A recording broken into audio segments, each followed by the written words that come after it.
China అమెరికాల బంధానికి సంబంధించి ఒకటి స్పష్టత వచ్చేసింది. అమెరికా ఇక పైన చైనాని బెదిరించలేదు. ఎందుకంటే ఇరాన్ ఆయిల్ కొని తీరతాం అని చైనా తేల్చి చెప్పింది. అదే సందర్భంలో రక్షణ సహకారం అంటే చైనా సైన్యాన్ని ఇరాన్కి ఏమి తోడు పంపించము అని తేల్చి చెప్పింది. ఆయుధాలు కూడా పంపించమంటుంది, కానీ పంపిస్తూనే ఉంటుంది. ఓవరాల్గా అమెరికా అధ్యక్షుడు వెళ్ళి తెలుసుకున్నటువంటి విషయం ఏంటంటే చైనాని మనం కంట్రోల్ చేయలేం, చైనా చెప్పింది రావడమే.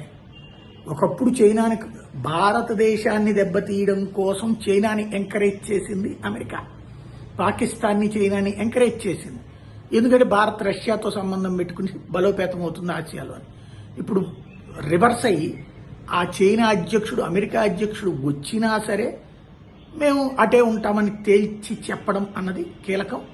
రాబోయేటటువంటి రోజుల్లో ఇక చైనా ఇరాన్ దగ్గర ఆయిల్గా ఉంటుంది, సేమ్ టైం ఇంకేమి చేయలేని పరిస్థితి. ఇంకో పక్కన అమెరికా అధ్యక్షుడు చేసిన మరొక తలతెక్క పని ఏంటయ్యా అంటే తలతెక్కేం కాదు, వాళ్ళ సెక్యూరిటీ రీత్యా వీళ్ళు గిఫ్ట్లు ఇస్తారు కదా, అవన్నిటినీ చైనాలోనే వదిలేసి వెళ్ళిపోయారు. అంత భయపడుతున్నారు అన్నమాట. ఏదో ఒకటి దాంట్లో హిడెన్ ఉంటాయి అన్నటువంటి ఉద్దేశం, కెమెరాలే ఉంటాయో, ఆడియో బగ్సే ఉంటాయో, పేలుడు పదార్థాలు ఉంటాయి అన్న ఉద్దేశంతో విమానం ఎక్కే ముందే ఆ గిఫ్ట్లన్నీ పారేసిపోయారనమాట అక్కడ డస్ట్బిన్లో.